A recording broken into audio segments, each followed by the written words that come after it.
তোমারও আজকাল SMS আসছে ঠাকুরপো?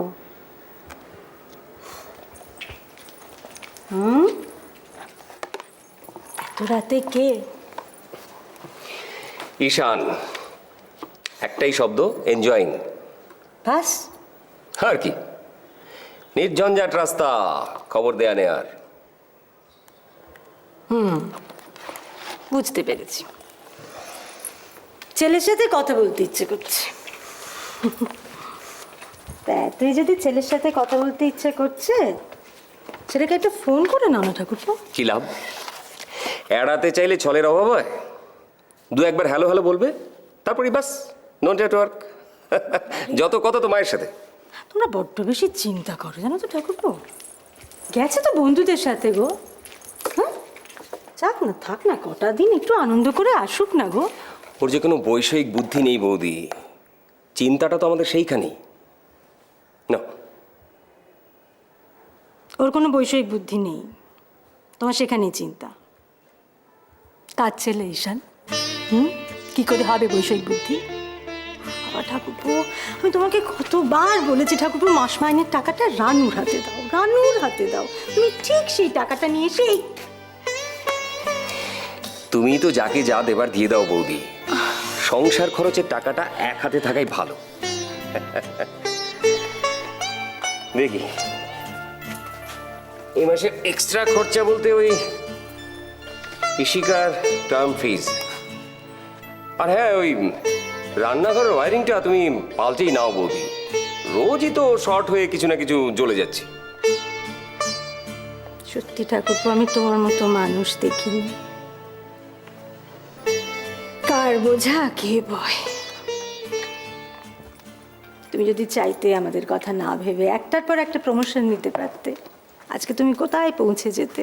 তা না করে তুমি আমাদের... হ্যাঁ, তাও হয়তো যেতাম, কিন্তু তার জন্য কলকাতা ছাড়তে হতো না আমাকে। আমি না থাকলে পারতে তুমি একা হাতে সব ম্যানেজ করতে। এত বড় সংসার। আর ছাড়ো না, আমার কোনো রিগ্রেট নেই। আর যখন মা বাবার সাথে ইন্দ্র, ইমন, ঈশান এদের মজা করতে দেখি না, আমার মনটা ভরে যায়। সত্যি ঠাকুরপো, আমাদের ছেলে মেয়েগুলো কত বড় হয়ে গেল বলো।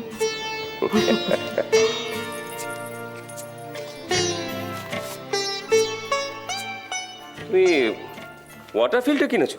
আমারই ভুল ঠাকুরপো, আমার তোমাকে বলা হয়নি। দোলনেরই কাণ্ড, ইমন একটা ওয়াটার ফিল্টার নিয়ে চলে এসেছে। আর তুমি বারণ করোনি? দেখো বৌদি, এই যে দোলন সংসার খরচে টাকা দেয় না, এইটাই আমার ভালো লাগে না। সারাদিন স্কুল, তারপর টিউশনি, কত খাটে বলো তো ওইটুকু একটা বাচ্চা মেয়ে। খাটুক, দিক সংসার খরচের টাকা। টাকাটা দেয় বলি বাড়িতে সবার সাথে মাথা উঁচু করে কথা বলতে পারে, মিশতে পারে ঠাকুরপো। তাও তুমি ইমনকে কিচ্ছু বলবে না।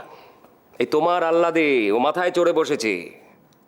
আচ্ছা, বিয়ে করেছে হতভাগাটা, তাও কোনো রেসপন্সিবিলিটি নেবে না? কি বলো তুমি? আরে মা মরা ছেলেটা। আমার কি মনে হয় জানো ঠাকুরপো, ইমনের মতো মানুষ না প্রত্যেকটা সংসারে থাকা উচিত। তুমি ভাবো যে সবার দুঃখে, সবার বিপদে আপদে কেমন ঝাঁপিয়ে পড়ে। হ্যাঁ, আপন পর ভাগ নেই ওর মনে। হ্যাঁ, সে তো ঘরের খেয়ে বোনের মোষ তাড়িয়ে বেড়াচ্ছে। সব দোষ আমার তো। আর তুমি তুমি আজ পর্যন্ত ইমনের কোন আবদারটা রাখোনি বলো তো আমাকে? হ্যাঁ, তখন তো মামা ভাগ্নের মাঝখানে কাউকে আসতে দাও না। সে তো ওই সে তুমি আর মা দুঃখ পাবে, তাই আমি ওকে কিছু বলতে পারি না।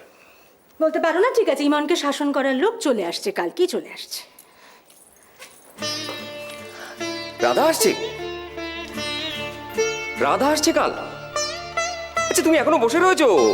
খেয়ে দিয়ে তাড়াতাড়ি শুয়ে পড়ো। বুঝতে পারলে না? তোমাকে তো সেই ভোরবেলায় উঠতে হবে।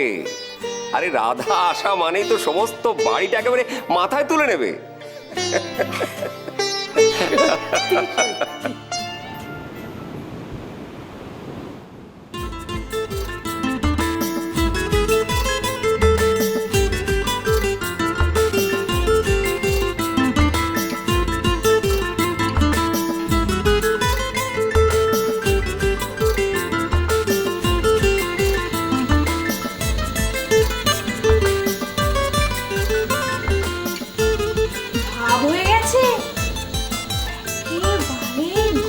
পেয়েছিস যে?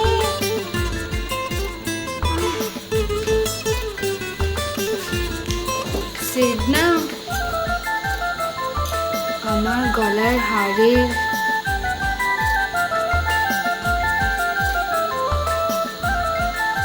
আমার হাতের ব্যাঙ্গেলসের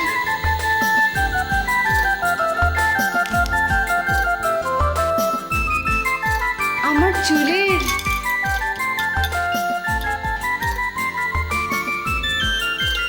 ইভেন আমার নেল পলিশের সব কিছু তারিফ করেছে।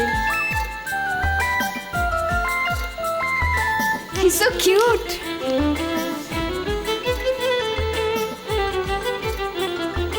Happy? Very happy. আমি না সিডের সাথে কোনো দিন ঝগড়া করব না, কোনো দিনও না। Sid is superb. হাতি হাতি সেড হাতি হাউ ডে ইউ। তুই ললিতাকে আবার আপসেট করে দিলি। কোন অ্যাঙ্গেল থেকে তোর সিডের বডিটা হাতি লাগে রে? এত ওয়েল মেনটেইন ফিজিক। আমি কি তাই বলতে চেয়েছি?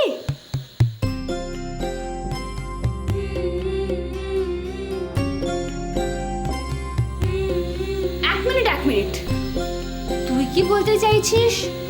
তোর ওই 1 নম্বর 2 নম্বর হাতি ঘোড়া সোমমঙ্গল ওইসব?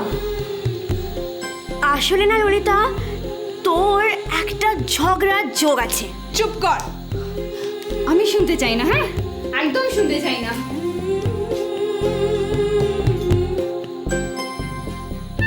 প্লিজ সুডি, গিভ আস আ ব্রেক।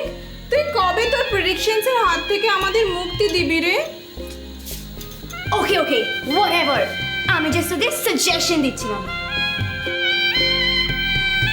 আসলে না, ওই নর্থ পোলের স্টারটা সাউথ পোলের স্টারের সাথে। ঠিক আছে, বুঝে গেছি। অনেক রাত হয়ে গেছে সুডি, চো গুড নাইট, শুতে হবে।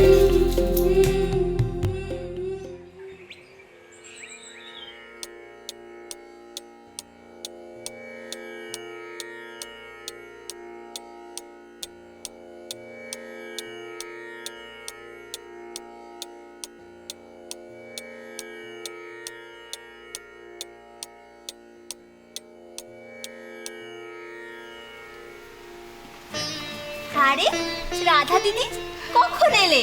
এই তো এলুম, ঠিক সময় এসেছি। বল, দে তো আমার হাতে। ব্যাগটা নে।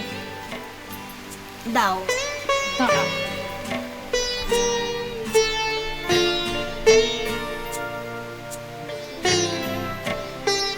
বংশীলাল, আগে কোথায় চললে? দিদিমণি, আমাকে আপনি আটকাবেন না। আর সকালে না ঘুম থেকে উঠতে খুব দেরি হয়ে গেছে। হ্যাঁ, সময় মতো লোকের বাড়ি বাড়ি দুধ না দিতে পারলে তারা যে আমাকে গালিগালাজ করবে। গালিগালাজি তোমার খাওয়া উচিত, একদমই তাই উচিত। আমি 3 দিন ছিলাম না, দেখো কি অবস্থা করেছো। দুধে কত জল দিয়েছো তুমি? হ্যাঁ, ছি ছি ছি ছি ছি, ছি। আপনাদের দুধে আমি জল দেবো? ছি ছি, দমে সইবে না। তাই না? কমলি, রান্নাঘরে যা তো। ওই যে আমার দুধের মধ্যে জল মাপার যে যন্ত্রটা আছে না, নিয়ে আয় দেখি। এক্ষুনি যাচ্ছি। দুধে জল আছে? জল আছে? হ্যাঁ আছে তো। আমি পাল্টে দিচ্ছি। পাল্টে দাও। আর কাল থেকে যেন এই ভুলটা আর না হয়। আর যদি আর ভুল হয়েছে আমি তোমাকে পাল্টে দেব, অন্য গোয়ালাকে ঢোকাবো, মনে থাকে জানো? না দিদিমণি, আর কোনোদিন ভুল হবে না। হবে না না? তাহলে হ্যাঁ, হ্যাঁ, হ্যাঁ। আপনাদের দুধে জল হতেই পারে না, দেখছি। মাপটা দেখে নে।